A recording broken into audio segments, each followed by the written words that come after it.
Hello friends, I am Naveen, your tarot reader from Tarot Veda Sense. Today we will discuss about Virgo Native love life from November 8 to November 15. आप लोगों की love life कैसे रहने वाली है 8 नवंबर से 15 नवंबर के बीच में।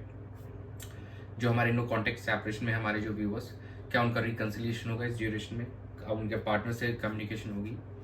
जो हमारे सिंगल्स हैं, क्या वो किसी रिलेशनशिप में आने वाले हैं इस ड्यूरेशन में, या किस कोई न्यू पर्सन उनको अप्रोच करेगा, और मैरिड कपल्स की लाइफ कैसे रहने वाली इस ड्यूरेशन में, ये सब हम डिस्कस करने वाले इस रीडिंग के अंदर में। ये एक general timeless and collective reading है जो आप सबके साथ रेजोनेट होगी। जो पार्ट रेजोनेट होता है वो रखिए, बाकी आप स्किप कर सकते हैं। चलिए हम स्टार्ट करते हैं आप लोगों की reading. Dear spirits, please connect me to Virgo natives love life during the time of November 8 to November 15. Six of Pentacles, Four of Wands, Two of Swords, and bottom of the deck is Five of Wands. ये week mixed up रहने वाला है। एक side जहाँ पे काफ़ी positivities दिखाई दे रही है, सेलिब्रेशन दिखाई दे रही है, ऑन द अदर एंड कुछ यहाँ पे हमको कॉन्फ्लिक्ट्स भी दिखाई दे रहे हैं, कुछ चैलेंजिंग एलिमेंट्स दिखाई दे रहे हैं हमको, और जहाँ पे कहीं ना एक तरफ फोकस आपका सेलिब्रेशन पे रहने वाला है, और कुछ हमारे जो व्यूवर्स हैं उनकी मैरिज भी फाइनलाइज होती हुई दिखाई देगी इस ड्यूरेशन के अंदर में, और कुछ हमारे जो नो कॉन्टेक्ट सेपरेशन में उनका reunion is also visible during this time. और यहाँ पे म्यूचुअल एफर्ट्स डालते हुए नजर आएंगे दोनों पार्टनर एक दूसरे को, और कुछ हमारे जो परसेंटेज ऑफ व्यूवर्स का कॉन्फ्लिक्ट्स दिखाई दे रहा है, कहीं ना कहीं वो डिसीजन नहीं ले पाएंगे, उस वजह से काफ़ी फ्रस्ट्रेट हो सकते हैं, और उस फ्रस्ट्रेशन की वजह से कुछ कॉन्फ्लिक्ट्स अराइज हो सकते हैं उनके और उनके पार्टनर के बीच में। और थोड़ा सा एक डिसीजन मेकिंग को लेकर आप अभी भी कंफ्यूज दिखाई दे रहे हैं राइट नाउ कहीं ना कहीं, लेकिन आपका फोकस रहेगा to make better choice in while before taking any decision. आप कुछ एक डिसीजन में भी एक सोच समझ के लेना चाहते हैं अभी भी थोड़ा, ताकि कम्युनिकेशन इज इम्पॉर्टेंट हियर। यहाँ पे कम्युनिकेशन बहुत ज़्यादा इम्पोर्टेंट रहने वाला है। तो it should be in open communication, और क्लियर कट होनी चाहिए, टू द पॉइंट कम्युनिकेशन होनी चाहिए आपके अपने पार्टनर के साथ में, so that you can avoid that conflict. काफ़ी इंपॉर्टेंट है कि आप अपने पार्टनर के साथ कम्युनिकेट करते रहें टू इंश्योर दैट जो भी कॉन्फ्लिक्ट्स है, जो भी चैलेंजिंग टाइम है, उससे आपकी जो रिलेशनशिप की स्टेबिलिटी है वो हार्म ना हो, उस पर कोई नेगेटिव इफेक्ट ना आए। चलिए हम आपके पार्टनर की एनर्जीज चेक कर लेते हैं कि उनकी क्या थॉट्स है इस ड्यूरेशन के अंदर में आपको लेकर।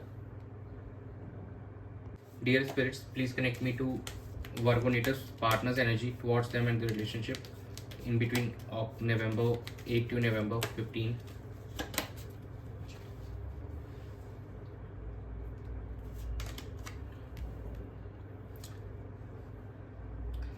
Temperance, the Hangman, the Hierophant, and bottom of the deck आया है नाइट ऑफ स्वॉर्ड्स। कि इस वीक में आपके पार्टनर जो हैं कहीं ना कहीं वो एक अपने आप को हीलिंग प्रोवाइड कर रहे हैं, और अपने इनर सेल्फ पे फोकस कर रहे हैं, और कहीं ना कहीं मेडिटेशन करते हुए नज़र आ रहे हैं, और इमोशनली बैलेंस हो रहे हैं, और कहीं ना कहीं वो आपको अपनी जो हीलिंग वाली है वाइब्स वो आपको भी देना चाहते हैं, सो दैट आपको भी हील कर सकें वो इस सिचुएशन में। एंड कहीं ना कहीं गाइडेंस लेते हुए नज़र आ रहे हैं, और किसी तरीके का एक अरेंज मैरिज का प्रपोजल वो बिल्कुल आपकी तरफ ला सकते हैं आपकी के लिए। और डिसीजन मेकिंग दिख रही है यहाँ पे उनके एंड से, वो डिसीजन लेते हुए नज़र आ रहे हैं, और थोड़ा सा जल्दी में है कि वो चाहते हैं आपसे कनेक्ट करना। तो काफ़ी उनको लग रहा है कि इट्स टू लॉन्ग, काफ़ी समय हो गया आप दोनों के नो कॉन्टेक्ट सेपरेशन के सिचुएशन को। तो रिकन्सिलिएशन भी कार्ड्स में हमको यहाँ पे दिख रहे, हाई लेवल ऑफ कमिटमेंट यहाँ पे हमको शो हो रहा है आपके पार्टनर के एंड से। चलिए वो आप रेडी हैं आपको देने के लिए यहाँ पे कमिटमेंट भी। लेट्स सी आप लोगों की क्या क्या एनर्जीज हैं यहाँ पे।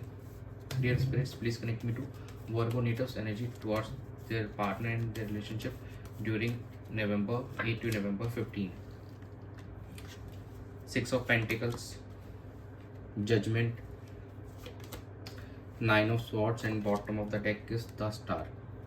तो कहीं ना हीलिंग वाली एनर्जी में आग भी दिख रहे हो यहाँ पे, जो स्टार कार्ड हमको यहाँ पे बता रहा है। सेल्फ रियलाइजेशन हो रही है, कुछ आपको चीज़ें यूनिवर्स आपको गाइड कर रहा है नाउ कि क्या सही है क्या गलत है, और उस एंग्जाइटी से आपको आप एड्रेस कर रहे हो, जो चीज़ें आपको प्रॉपरली वर्कआउट नहीं कर पा रही थी, तो आप उसको एड्रेस करते हो, उसको ओवरकम करने की कोशिश कर रहे हो। अभी भी आपको अपने पार्टनर के काफ़ी ड्रीम्स आते हुए हैं इस ड्यूरेशन में, ऐसा नज़र आ रहा है। आप इस रिलेशनशिप में अब नाउ इक्वल एफर्ट्स देना चाहते हैं ताकि ये relationship on a positive note workout कर सके, और आप भी चाहते हैं कि जल्दी से आपका रिकन्सिलिएशन हो। जो हमारे सिंगल्स हैं वो भी इस ड्यूरेशन में किसी से कम्युनिकेट कर सकते हैं, बट ये जो कम्युनिकेशन होगा ये it should be on equal basis. अभी यहाँ पे ऐसा नहीं लग रहा कि यहाँ पे उतनी क्रिएटिविटी नहीं दिख रही, उतनी एक्साइटमेंट नहीं दिख रही है जो हमारे सिंगल्स हैं उनके एंड से राइट नाउ। वो थोड़ा सा प्रैक्टिकल वे के अंदर चलते हुए नज़र आ रहे हैं यहाँ पे, या ओवर थिंकिंग करते हुए नज़र आ रहे हैं इस वीक में अभी भी। बट जो नो कॉन्टेक्ट सेपरेशन में हमारे व्यूअर्स हैं, कहीं ना कहीं ऐसा लग रहा है कि अब दोनों जने चाहते हैं, दोनों पर्सन्स चाहते हैं कि वो इक्वल एफर्ट्स डालें इस रिलेशनशिप के लिए। तो अब हम चेक कर लेते हैं आउटकम क्या रहेगा। Dear spirits, please connect me to the outcome of वर्गोनेटस love life situation in between November 8 to November 15. The Fool, Queen of Pentacles,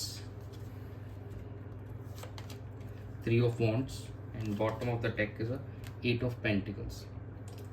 एक न्यू बिगनिंग यहाँ पे हमको दिखाई दे रही है, और एक काफ़ी केयरफुली एंड एडवेंचरस अप्रोच में आप आगे बढ़ते हुए नज़र आ रहे हैं अपने पार्टनर की तरफ, और जो कि धीरे धीरे केयरिंग और नर्चरिंग इमोशंस में भी डेवलप होगा, और थोड़ा भी प्रैक्टिकलिटी को भी आप साथ में एक बैलेंस करके चल रहे हैं, प्रैक्टिकल और इमोशनल बैलेंस करके चल रहे हैं और चीज़ों को लेकर नाउ। बट अब आप फ्यूचर देख पा रहे हैं, इस रिलेशनशिप का एक बेहतर फ्यूचर देख पा रहे हैं, और कहीं ना कहीं आपका फोकस उस पर रहने वाले चीज़ों को कैसे और अच्छा किया, इसलिए आप अब एफर्ट्स डालने के लिए भी तैयार हैं, आप हार्ड वर्क करने के लिए भी तैयार हैं इस रिलेशनशिप को लेकर, और कहीं ना कहीं आप अपने आप को सेल्फ ग्रोथ भी करते हुए दिखाई देंगे इस ड्यूरेशन के अंदर में।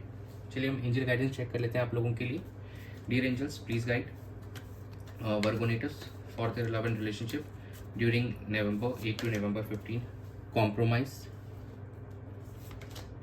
if you believe, and remain positive. देखिए, जो चीज़ें कुछ आपके अकॉर्डिंग होनी चाहिए थी, ज़रूरी नहीं होता हर चीज़ आपके अकॉर्डिंग। थोड़ी चीज़ों को लेकर आपको कॉम्प्रोमाइज़ करना पड़ सकता है। ये आपकी कोई नेगेटिव बिहेवियर्स हो सकते हैं, या कोई आपकी ऐसी चीज़ें हो सकती हैं जो शायद आपके पार्टनर को पसंद ना हो, या जिसकी वजह से आप दोनों के बीच में कॉन्फ्लिक्ट्स आ रहे हो। तो you have to compromise on that, ताकि इस चीज़ के अंदर आप आगे बढ़ सकें और इस रिलेशनशिप में एक पॉजिटिविटी ला सकें। और यूनिवर्स भी आपको कह रहा है कि you should remain positive and you should believe in, और आपको इसके अंदर फेथ रखना पड़ेगा अपने रिलेशनशिप के अंदर में, और ट्रस्ट रखना पड़ेगा अपने पार्टनर में। If you believe everything is possible, कहीं नहीं आपके अंदर भी ये यकीन होना चाहिए, तभी आप कुछ अचीव कर पाएंगे अपने रिलेशनशिप में और उसको बेहतर कर पाएंगे। तो यही था आप लोगों की इस वीकली रीडिंग के अंदर में वर्गो नेटिव्स के लिए। Thanks for joining, stay tune for more updates. आप सभी को हैप्पी दिवाली इन एडवांस, और do subscribe to my channel and be a part of tarot with us family. God bless you.